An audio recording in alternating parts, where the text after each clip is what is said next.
Hello and welcome to all of you out there who may be listening either live with me or later. This is Beth with Divine Me Time, and I am here to support your commitment to healing and knowing your true self by offering these monthly alignments that are inspirations and practices around either a healing topic or some facet of our awakening.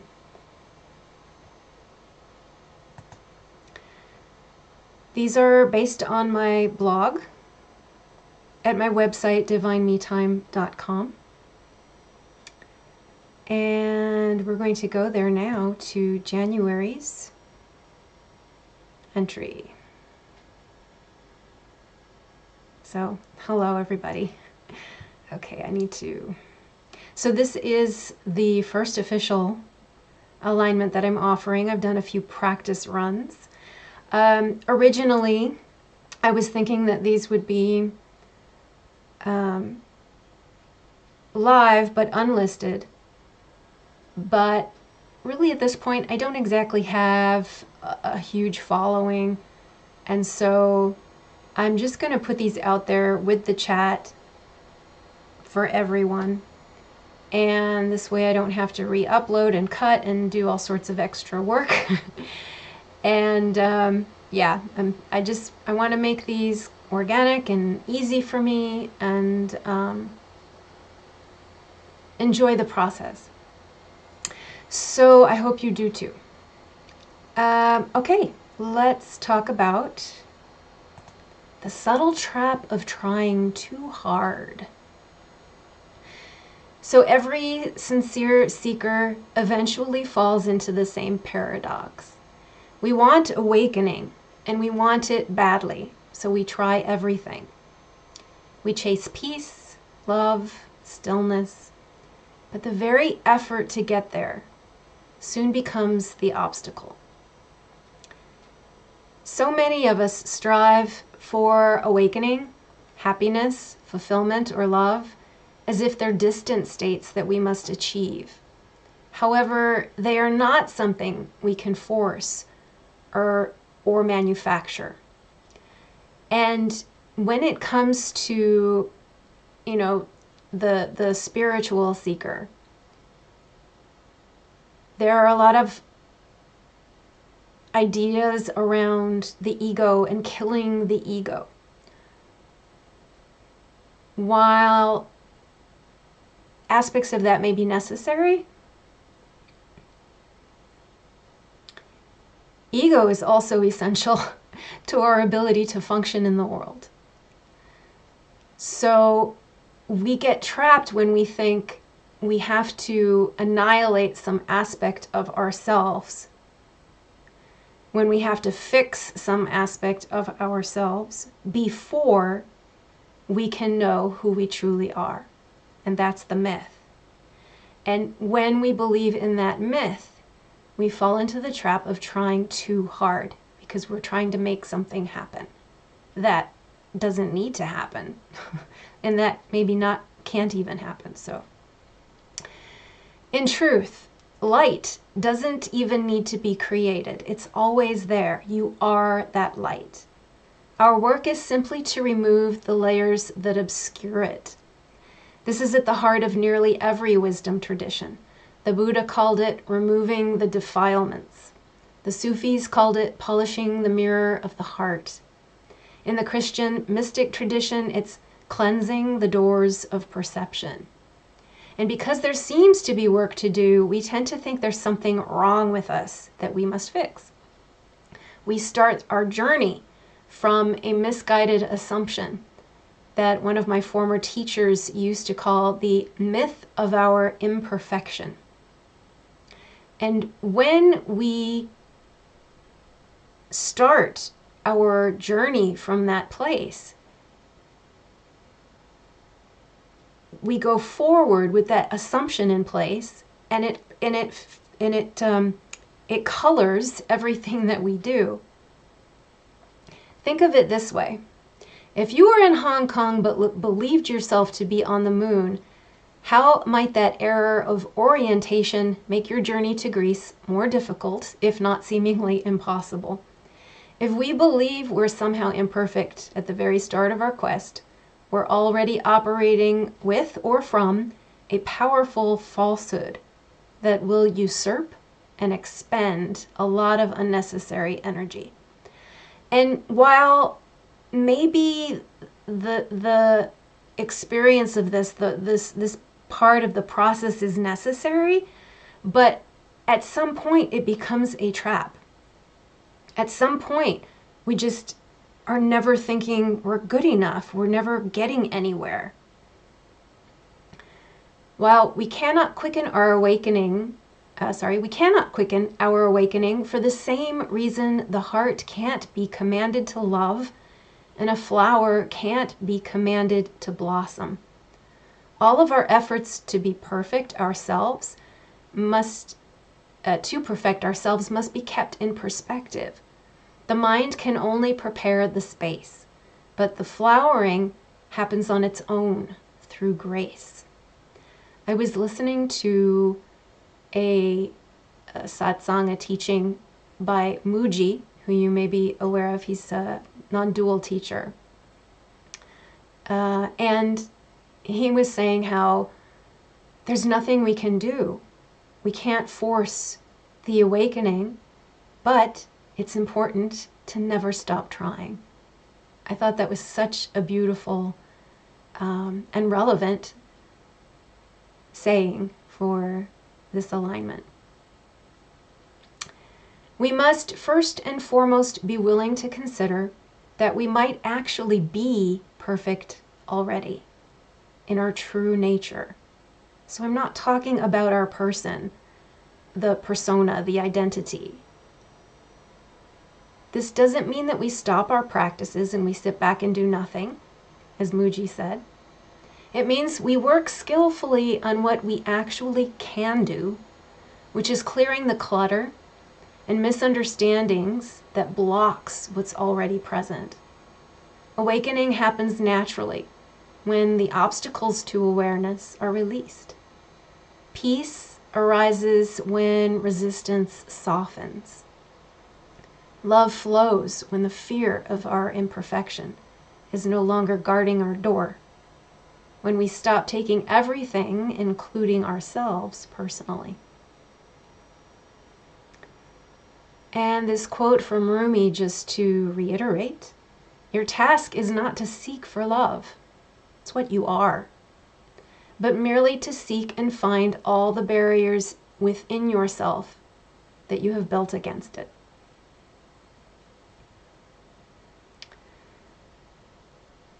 So, the art of removing obstacles.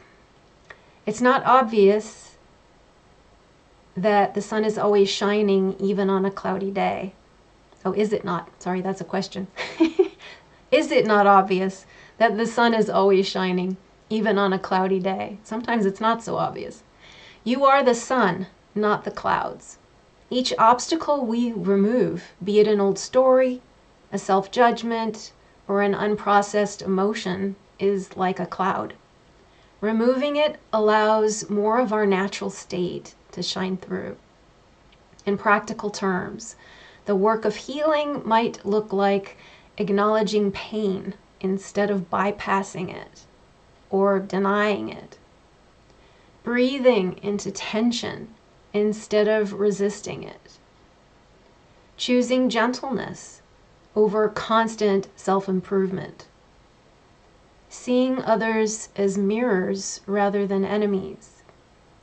And being disciplined in our practices. None of this arises from the idea that we are inherently flawed. None of these force awakening, but all of it invites it. The work isn't glamorous, it's daily, it's patient and humble. Noticing tension, meeting resistance, and allowing space for life to move again. But this is the real alchemy, removing what is false so the true can shine. This is what these alignments are all about. And this is what a commitment to healing and knowing your true self is all about, which is the overarching theme of my website, Divine Me Time. So consciousness is not an achievement. Trying to make ourselves enlightened is just another form of wanting to control. And awakening turns into just another egoic self-improvement project disguised as spirituality. And I've seen this again and again so many times. People who are on the path operating from the assumption that there's something that they need to do or fix, and not being able to distinguish between the persona, the identity, and their true nature. You are already divine. That's the truth of your being.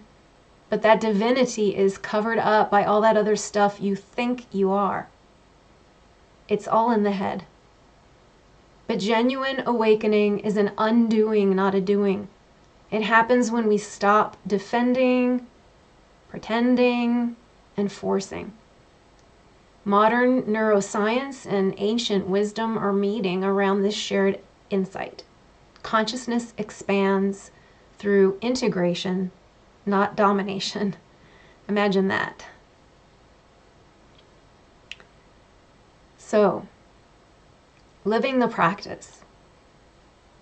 So this month, when you catch yourself striving to overcome yourself, and this can include wanting to feel better, wanting to push away something uncomfortable, ask yourself what feeling you are pushing away or against, and maybe ask why. That question alone can bring you back into alignment with what's real. And often, right there in softening around what is uncomfortable, a quiet peace arrives. As our practice this month, I offer up music as medicine. So we're going to watch this video together. It's a song that I wrote. I have a separate music channel on YouTube. I will share that in the description after the video posts. So we're going to listen to it together, watch the video, and simply let the words wash over you and through you. Take it in. It's an energetic transmission and a musical transmission. And we will do that right now. So let me hope this works here. Okay, so I have to change scenes. So I'm using, I know I've already said this, but I'm using, in other alignments, that I'm using OBS. And, you know, despite the fact that I've practiced with it, every time I use it, it's like using it for the first time again. So getting better at it slowly, though. Okay, so we need to go to this page. Ta-da! And then I need to start that video. Okay, here we go. In fact, before I start playing it, go ahead and just make sure that you're sitting comfortably. Maybe feet on the floor, back straight. Rest your hands on your lap, perhaps, just whatever's comfortable, but so that you can relax. And then just feel yourself grounding into whatever surface you're on. Feel how it supports your body.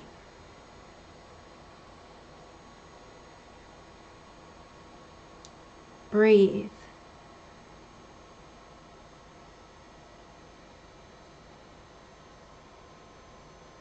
And with each exhalation, drop any tension that you may be holding. Drop any residual emotional energy from the day.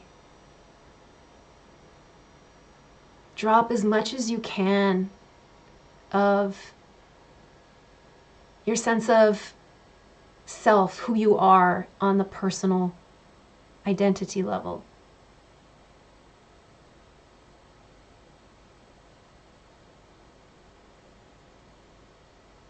Relax. Let tension in the face, jaw, eyes melt. And with that melting, let it continue into the muscles of the neck and shoulders.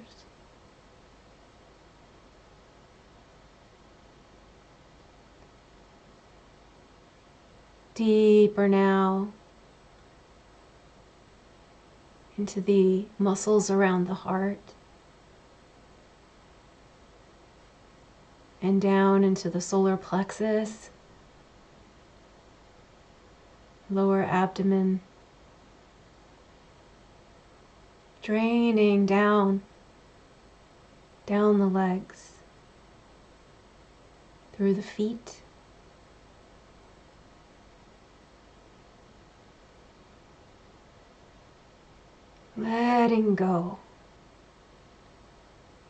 letting go of holding, of resistance, and being willing to accept that you may already be absolutely perfect.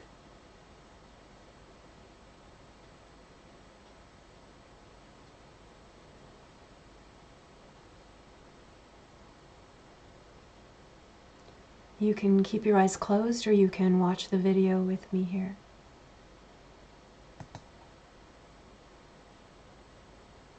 Oh gosh, I hope this works.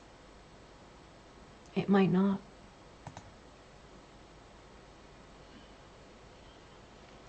Oh yeah.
Just allow a deep breath.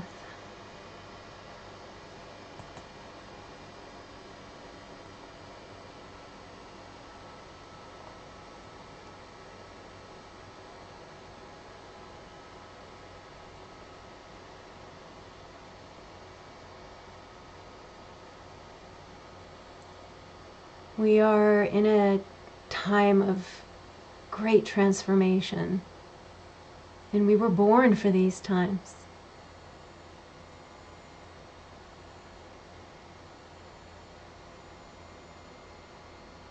You were born for these times.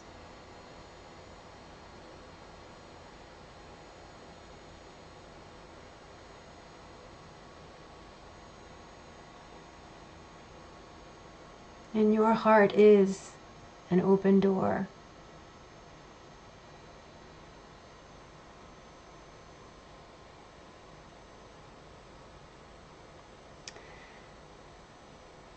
So if your eyes are closed, feel free to open them now. Just take a moment to be gentle with yourself.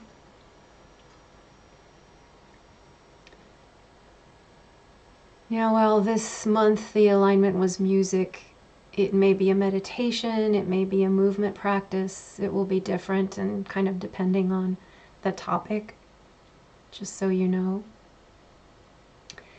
And if you've enjoyed things so far, if you're not already subscribed to my channel, I would appreciate you hitting the like and notification bell and subscribing if you haven't already. I am not big on social media. I really don't like it, and I don't use it, and that does impact my ability to reach people. So if you know someone who would benefit from watching this, it would be so helpful if you would share it. And I also want to give a shout to my BitChute people who might be watching the replay there. So, was there anything else? Okay, so let's finish up with the post.